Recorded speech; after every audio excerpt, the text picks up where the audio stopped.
In the bustling village of Ado, traditions dictated the lives of its people.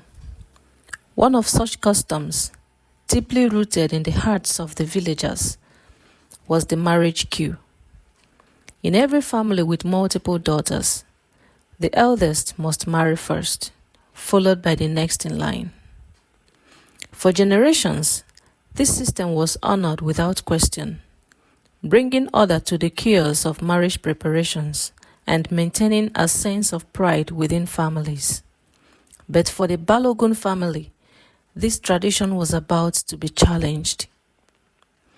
The Balogun family, consisting of Papa Balogun, Mama Balogun, and their 4 daughters, were known for their strong will and independent women. Adeola, the eldest, was a kind-hearted woman with a love for teaching. She had no interest in marriage and was deeply passionate about her work as the village school teacher.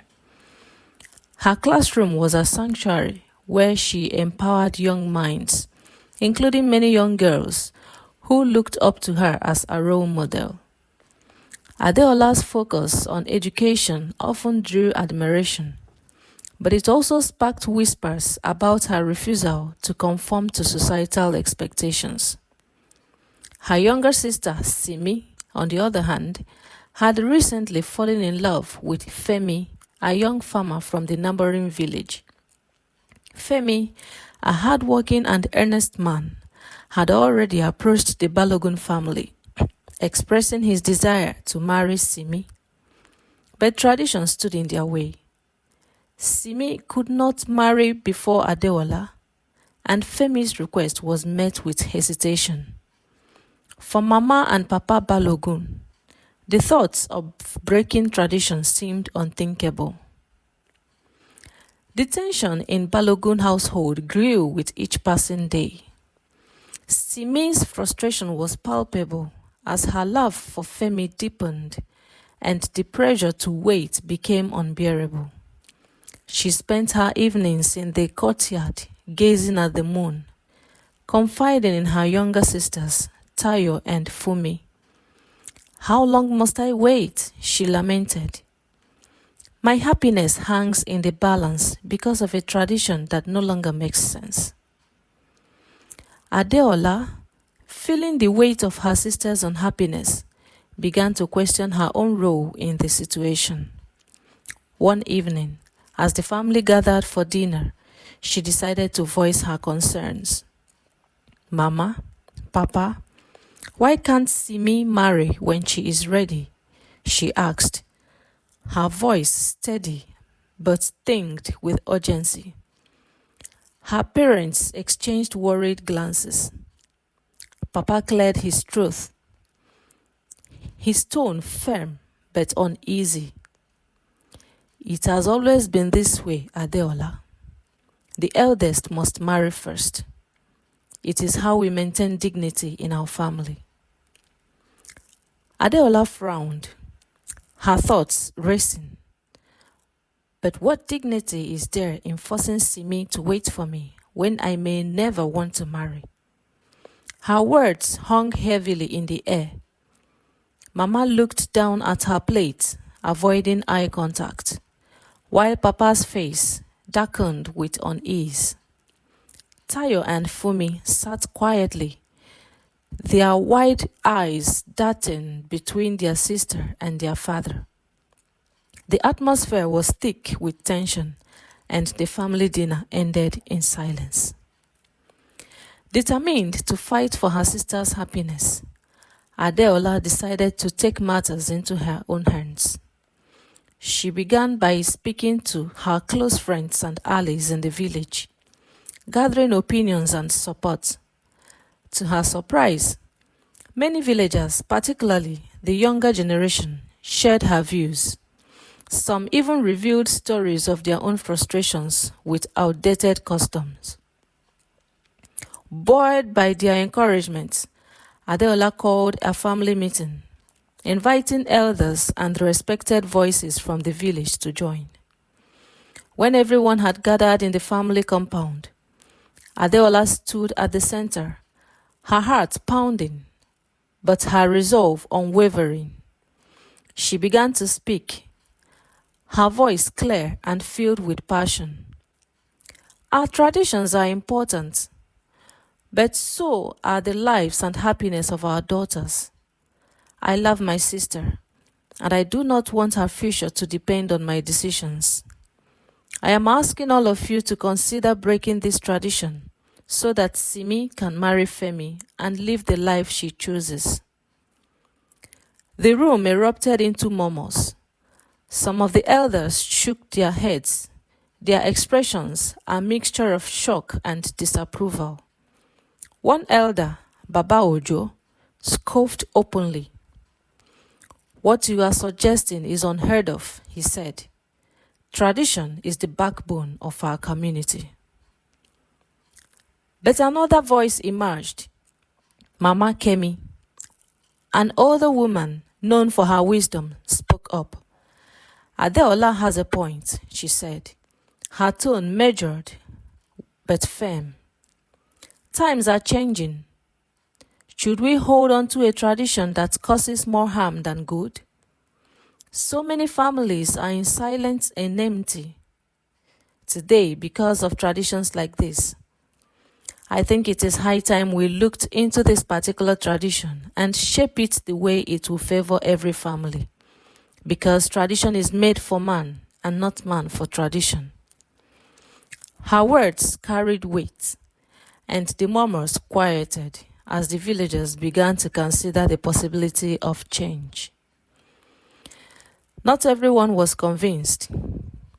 Papa, feeling his authority and the family's honor were being questioned, stood his ground. "What will people say? That we have no other in our family? That the Balogun name is now a joke?" he thundered, his voice filled with anger and fear. The room fell silent, and Adeola's heart sank. She realized that changing tradition would not be easy. But she was prepared. Adeola had spent weeks speaking with families in the village who had quietly abandoned the tradition of the marriage queue. She brought their stories to light, sharing examples of families who had embraced change and were thriving. "Papa," Adeola said softly, her eyes meeting his, "what people will remember is not how strictly we followed tradition, but how much we loved and supported one another." Her words seemed to pierce through the fear that gripped him, and for the first time, Papa's resolution began to waver. After days of heated debates and sleepless nights, Mama Balogun, together with her daughters Adeola, Simi, Tayo, and Fumi, came to Papa's bedroom one midnight, knelt down, and pleaded with him to see reasons why his daughter's happiness should come first before the man-made tradition. The sight of his family and their tears touched his heart, coupled with so much coldness that had befallen the family the past few weeks. The Balogun family came to a decision. Papa called a meeting of the extended family and village elders to announce his verdict. The air was thick with anticipation as he stood before the gathered crowd. "We have decided that in this family, marriage will no longer follow a queue," he declared, his voice steady but emotional. "Any daughter who is ready to marry has found her partner will have our blessing." There was a moment of stunned silence, followed by applause and cheers from some of the younger members of the family. Simi and Femi embraced, their joy radiating throughout the compound. Adeola felt a sense of relief and pride as she watched her sister's happiness unfold before her eyes. Simi's wedding was a grand celebration, and the entire village came to witness the historic moment. For the first time, her younger daughter was marrying openly before her elder sister, Unlike some families that have abandoned the tradition and have gotten married in secret. Though some whispered disapprovingly, many more celebrated the courage of the Balogun family. The event was filled with laughter, music, and dancing as villagers embraced the joyous occasion. In the months that followed, other families in the village began rethinking the tradition of the marriage queue. Adeola's boldness had sparked a movement, proving that love and individual choice could coexist with tradition when approached with wisdom and compassion.